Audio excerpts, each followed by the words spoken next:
എല്ലാവർക്കും സ്റ്റോറി ടൈമിലേക്ക് സ്വാഗതം. ഇതൊരു പുതിയ ചാനലാണ്, കഥകളുടെ ചാനലാണ്. ഈ ചാനൽ കൊണ്ട് ഞങ്ങൾ ഉദ്ദേശിക്കുന്നത് ഉറങ്ങാൻ നേരം മൊബൈൽ ഉപയോഗിക്കുന്നത് കുറയ്ക്കുക എന്നതാണ്. സ്ക്രീൻ ടൈം പലതരത്തിലുള്ള അസുഖങ്ങൾക്ക് കാരണമായേക്കാം. അതുകൊണ്ട് തന്നെ ഈ ചാനലിൽ അപ്ലോഡ് ചെയ്യുന്ന കഥകൾ നിങ്ങൾക്ക് കാണാനുള്ളതല്ല, പകരം കേൾക്കാനുള്ളതാണ്. ലോകത്തിൻ്റെ പല ഭാഗത്തു നിന്നുമുള്ള നാടോടി കഥകൾ ഈ ചാനലിൽ അപ്ലോഡ് ചെയ്യും. അറേബ്യൻ കഥകൾ, ബർമ കഥകൾ, റഷ്യൻ കഥകൾ, അങ്ങനെ ഒട്ടനവധി കഥകൾ. ഓരോ ദിവസവും 1-2 കഥകൾ വെച്ച് കേൾക്കാം. എല്ലാവരും ഈ ചാനൽ സബ്സ്ക്രൈബ് ചെയ്യണേ. ഇന്ന് നമ്മൾ പറയാൻ പോകുന്നത് റഷ്യൻ കഥകളിൽ നിന്നും ഉള്ള ആദ്യത്തെ കഥയാണ്. കഥയുടെ പേര് തവള രാജകുമാരി. പണ്ട് ഒരു സാർ രാജാവിന് 3 ആൺമക്കൾ ഉണ്ടായിരുന്നു. അവർ അതിസുന്ദരന്മാരായി വളർന്നു വന്നു. മക്കൾക്കു വിവാഹപ്രായമായപ്പോൾ സാർ രാജ്ഞിയുമായി ആലോചിച്ച ശേഷം അവരെ വിളിച്ച് ഇങ്ങനെ പറഞ്ഞു: പുത്രന്മാരെ, നിങ്ങൾക്കു വിവാഹപ്രായമായിരിക്കുന്നു. നിങ്ങൾ പോയി വധുക്കളെ കണ്ടുപിടിച്ചു കൊണ്ടുവരണം. അങ്ങനെയാകാം അച്ഛാ എന്നവർ സമ്മതിച്ചു. എങ്കിൽ സാർ തുടർന്നു: നിങ്ങളുടെ വെള്ളിവില്ലുകളിൽ ചെമ്പമ്പുകൾ തൊടുത്ത് ദൂരദിക്കിലേക്ക് എഴുതുവിടണം. അത് ചെന്നു വീഴുന്ന കൊട്ടാരങ്ങളിൽ നിന്ന് വിവാഹം നടത്തണം. അതിൻ പ്രകാരം പുത്രന്മാർ അമ്പെയ്യാൻ തയ്യാറായി. ആദ്യം മൂത്ത പുത്രൻ ദൂരത്തേക്ക് അമ്പയച്ചു. അത് ചെന്നു വീണത് മറ്റൊരു രാജാവിൻ്റെ പൂന്തോട്ടത്തിലാണ്. ആ സമയത്ത് രാജകുമാരി തോട്ടത്തിൽ ചുറ്റി നടക്കുകയായിരുന്നു. അവൾ പോയി അമ്പെടുത്ത് സന്തോഷത്തോടെ അച്ഛൻ്റെ അടുത്ത് ചെന്ന് പറഞ്ഞു: നോക്കിയേ, എന്ത് ചന്തമുള്ള അമ്പാണച്ചാ ഇത്. ശരി, നിന്നെ വിവാഹം ചെയ്യാമെന്ന് സമ്മതിക്കുന്ന പുരുഷന് മാത്രമേ ഇത് തിരിച്ചു കൊടുക്കാവൂ. ഉടനെ അമ്പയച്ച മൂത്ത രാജകുമാരൻ കുതിരപ്പുറത്ത് അവിടെ എത്തി. അയാൾ അമ്പു തിരിച്ചു ചോദിച്ചപ്പോൾ രാജകുമാരി പറഞ്ഞു: എന്നെ വിവാഹം ചെയ്യാമെന്ന് സമ്മതിച്ചാൽ മാത്രമേ അമ്പു തിരിച്ചു തരൂ. ഞാൻ നിന്നെ വിവാഹം ചെയ്തു കൊള്ളാം. അങ്ങനെ വാക്കുകൊടുത്തിട്ട് അയാൾ ശരവും വാങ്ങി തിരിച്ചുപോയി. രണ്ടാമത്തെ രാജകുമാരൻ വിട്ട അമ്പ് ചെന്നു വീണത് മറ്റൊരു രാജാവിൻ്റെ കൊട്ടാരത്തിലാണ്. ആ നേരത്ത് അവിടത്തെ രാജകുമാരി പുറത്തുള്ള അരമതിലിൽ ഇരിക്കുകയായിരുന്നു. അവൾ അമ്പു ചെന്നെടുത്തു. അച്ഛനെ കാണിച്ചിട്ട് പറഞ്ഞു: നോക്കണം അച്ഛാ, എന്ത് സുന്ദരമായ അമ്പ്. അപ്പോൾ രാജാവ് പറഞ്ഞു: നിന്നെ വിവാഹം ചെയ്യാമെന്ന് വാക്കു തരുന്നവന് മാത്രമേ അമ്പു മടക്കി കൊടുക്കാവൂ. അപ്പോൾ രണ്ടാമത്തെ രാജകുമാരൻ കുതിരപ്പുറത്തു കയറി അവിടെ എത്തി. രാജകുമാരിയെ പരിണയിച്ചു കൊള്ളാമെന്ന് വാക്കു കൊടുത്തിട്ട് അയാൾ അമ്പും വാങ്ങി തിരിച്ചുപോയി. ഇനി മൂന്നാമത്തെ രാജകുമാരൻ്റെ മുറയാണ്. അയാളുടെ ഇവാൻ സറേവിച്ച് എന്നാണ്. ഇവാൻ എയ്തുവിട്ട അസ്ത്രം ദൂരെ എങ്ങും ചെല്ലാതെ കുറച്ചകലെയുള്ള ഗ്രാമത്തിലെ ചതുപ്പു നിലത്തിലാണ് ചെന്നു വീണത്. അവിടെ പായൽ കൂനയിലിരുന്ന ഒരു പച്ച തവള അത് ചെന്നെടുത്തു. ഇവാൻ സറേവിച്ച് ചെന്നു ചോദിച്ചപ്പോൾ തവള പറഞ്ഞു: എന്നെ കല്യാണം കഴിക്കാമെന്ന് ഉറപ്പു തരാതെ ഇത് ഞാൻ തിരിച്ചു തരില്ല. അപ്പോൾ രാജകുമാരൻ ആലോചിച്ചു: ഈ തവള പെണ്ണിനെ എങ്ങനെയാണ് കല്യാണം കഴിക്കുന്നത്? അവൻ കുറേ നേരം അവിടെ വ്യസനിച്ചു നിന്നു. പിന്നെ കരഞ്ഞുകൊണ്ട് തിരിച്ചുപോയി. രാജകുമാരൻ അച്ഛൻ സാറിൻ്റെ അടുത്ത് ചെന്ന് തങ്ങളുടെ അനുഭവം അറിയിച്ചു. മൂത്തവർ 2 പേരും വളരെ ഉത്സാഹത്തോടെയാണ് കാര്യം പറഞ്ഞത്. എന്നാൽ ഇവാൻ സറേവിച്ച് കരഞ്ഞുകൊണ്ട് തൻ്റെ കഥ വിവരിച്ചു. എല്ലാം കേട്ടിട്ട് സാർ പറഞ്ഞു: വിഷമിക്കണ്ട, നീ അവളെ ഭാര്യയാക്കണം. അങ്ങനെ സാറിൻ്റെ 3 പുത്രന്മാരും വിവാഹിതരായി. മൂത്തയാളും രണ്ടാമത്തെയാളും രാജകുമാരിയെയും ഇവാൻ സറേവിച്ച് ചതുപ്പുനിലത്തിലെ പച്ചത്തവളയെയും വിവാഹം ചെയ്തു.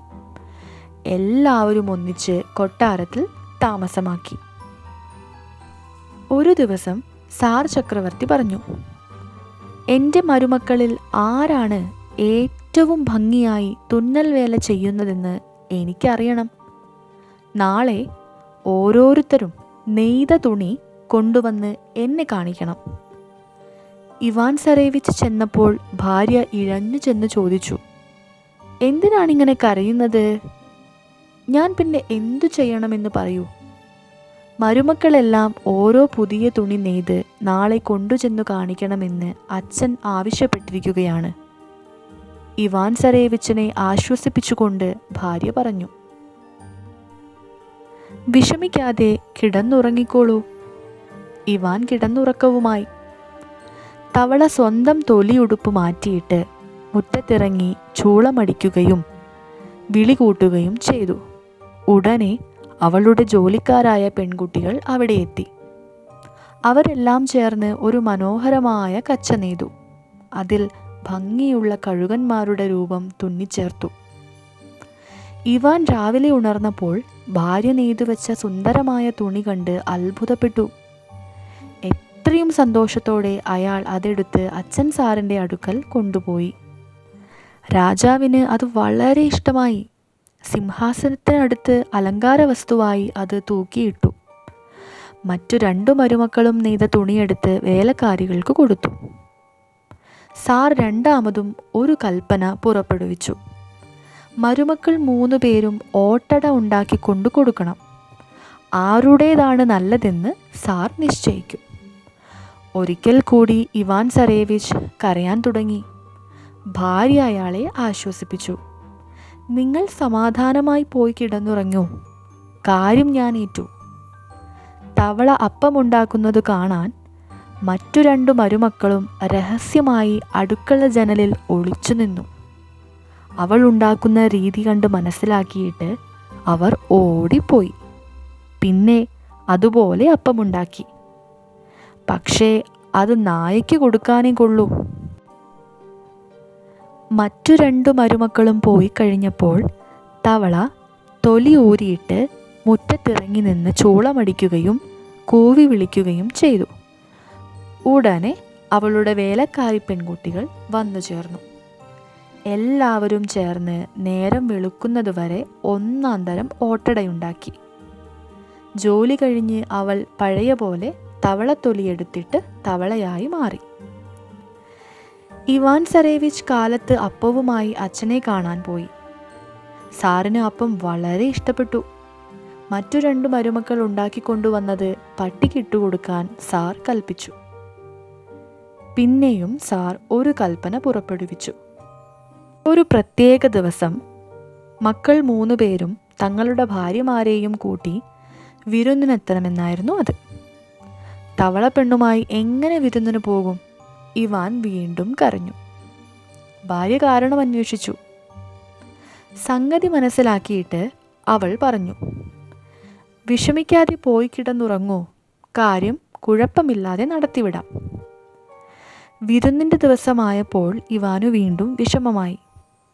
അയാളെ സമാധാനിപ്പിച്ചുകൊണ്ട് തവള പറഞ്ഞു, നിങ്ങൾ കരയാതെ മുമ്പേ പോകണം.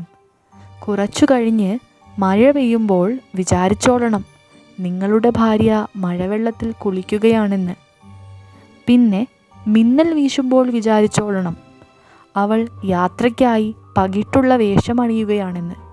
പിന്നെ ഇടിവെട്ടുമ്പോൾ അവൾ വിരുന്നിന് ഹാജരായിരിക്കും. ഇവാൻ സരേവിച്ച് എത്തുന്നതിന് മുൻപ് അയാളുടെ ജ്യേഷ്ഠന്മാർ ഭാര്യമാർ സഹിതം വിരുന്നിന് ഹാജരായിരുന്നു.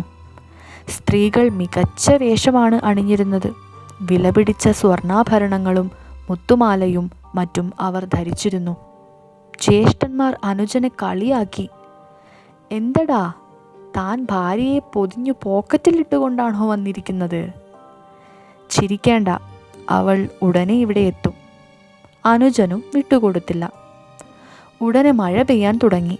അപ്പോൾ ഇവാൻ പറഞ്ഞു, ഇപ്പോൾ എൻ്റെ ഭാര്യ മഴവെള്ളത്തിൽ കുളിക്കുകയായിരിക്കും. അത് കേട്ട് സഹോദരന്മാർ അയാളെ വീണ്ടും കളിയാക്കി. നീ എന്തു പ്രാന്താണ് പറയുന്നത്? പിന്നെ മിന്നൽ വീശി.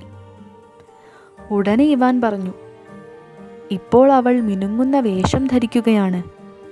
സഹോദരന്മാർ അത് കേട്ട് നെറ്റി ചുളിച്ചു. ഒട്ടും അമാന്തിക്കാതെ ഇടിവെട്ടി.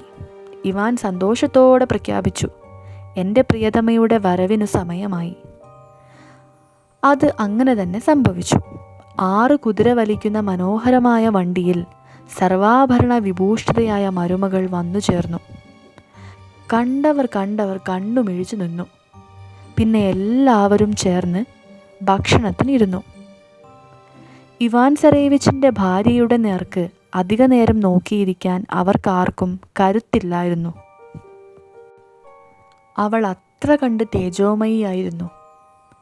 സദ്യ തുടങ്ങിയപ്പോൾ ഒരു സ്പൂൺ ആഹാരം വായിലും മറ്റേ സ്പൂൺ ആഹാരം ഉടുപ്പിൻ്റെ കൈമടക്കിലും മാറി മാറി നിക്ഷേപിച്ചു. ഇത് കണ്ട് മറ്റു 2 മരുമക്കളും അവളെ അനുകരിച്ചു. സദ്യ കഴിഞ്ഞ് അവർ പുറത്തുള്ള അങ്കണത്തിലേക്ക് പോയി. അവിടെ പാട്ടുകാരും മേളക്കാരും അണിനിരന്നിരുന്നു. മരുമക്കളോട് നൃത്തം ചെയ്യാൻ സാർ ആവശ്യപ്പെട്ടു. മൂത്തവർ 2 പേരും മടിച്ചു നിന്നു.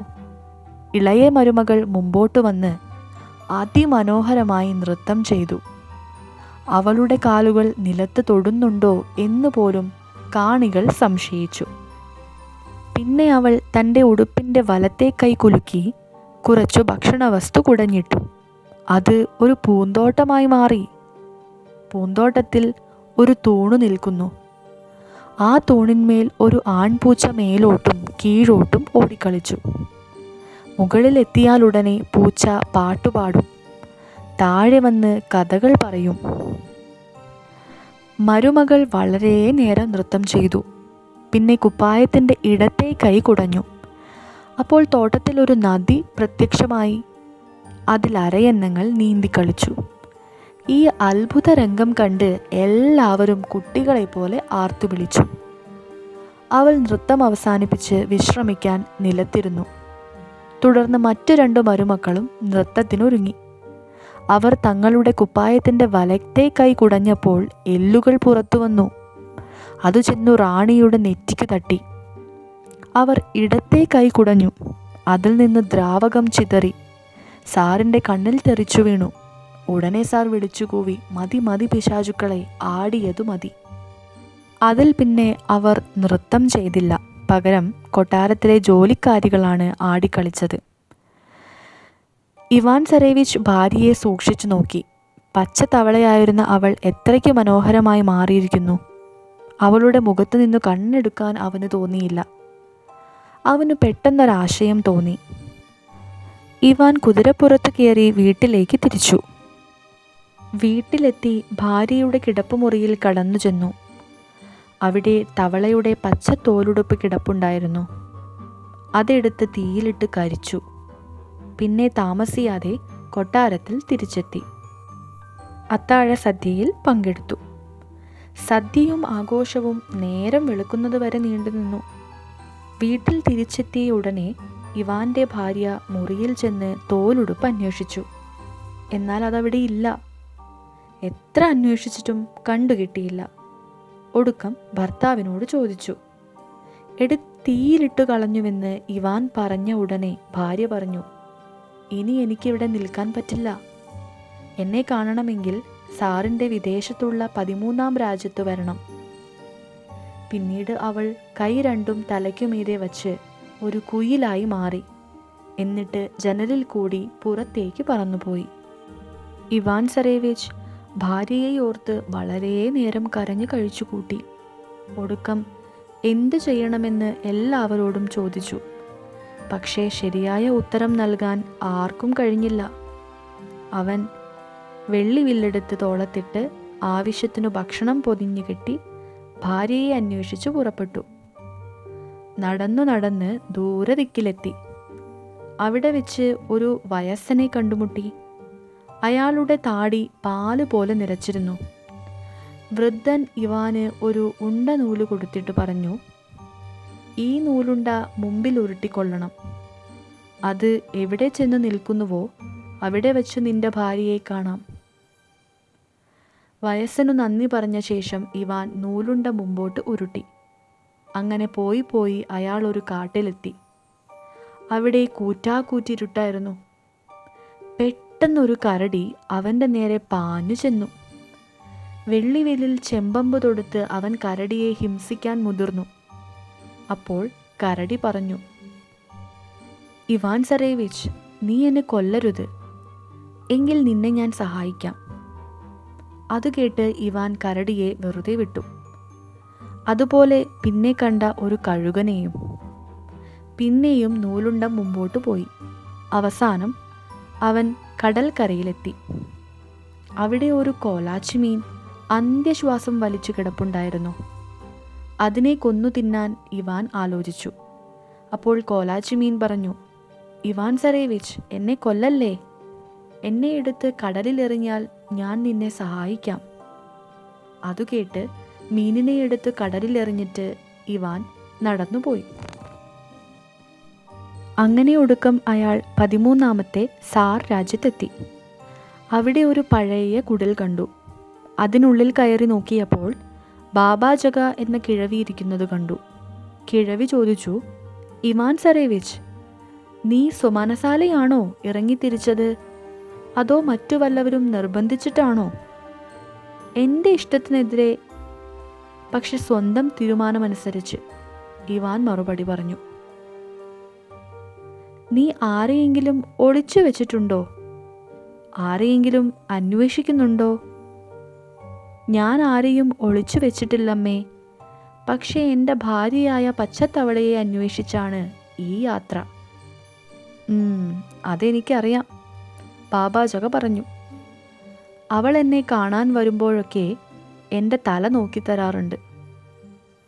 അവൾ ഇപ്പോൾ എവിടെയാണമ്മേ? ഇവാൻ ചോദിച്ചു. അവൾ എൻ്റെ ആങ്ങള വീട്ടിൽ ജോലിക്കാരിയാണ്. അപ്പോൾ വൃദ്ധയുടെ ആങ്ങള താമസിക്കുന്നത് എവിടെയാണെന്ന് ഇവാന് അറിയണം. അതോ കടലിലൊരു ദ്വീപുണ്ട്, അവിടെയാണ്. പക്ഷേ അപകടം പിണയാതെ നോക്കിക്കൊള്ളണം. ഭാര്യയെ കണ്ടാലുടനെ അവളെ പിടിച്ചെടുത്തോളണം. ചുറ്റും നോക്കി നിൽക്കരുത്. ബാബാജഗയ്ക്കു നന്ദി പറഞ്ഞിട്ട് ഇവാൻ പോയി. അവൻ നടന്നു നടന്ന് കടൽക്കരയിലെത്തി. കടൽ കടക്കുന്നത് എങ്ങനെയാണെന്ന് ആലോചിച്ച് നിൽക്കുമ്പോൾ കോലാച്ചിമീൻ ചെന്നു ചോദിച്ചു,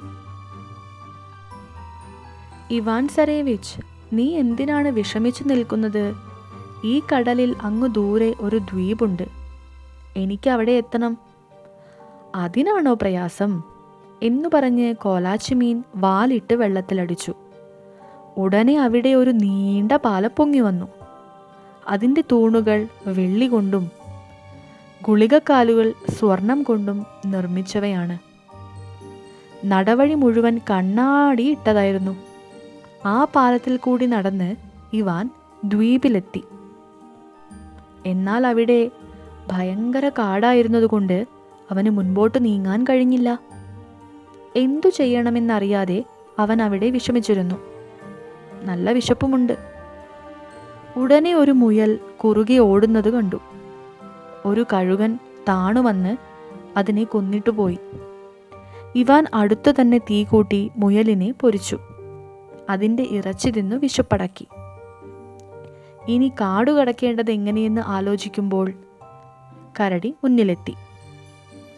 ഇവാൻ സരേവിച്ച്, എന്തിനാണ് വിഷമിച്ചിരിക്കുന്നത്? കരടി ചോദിച്ചു. എനിക്ക് കൊട്ടാരത്തിലെത്തണം.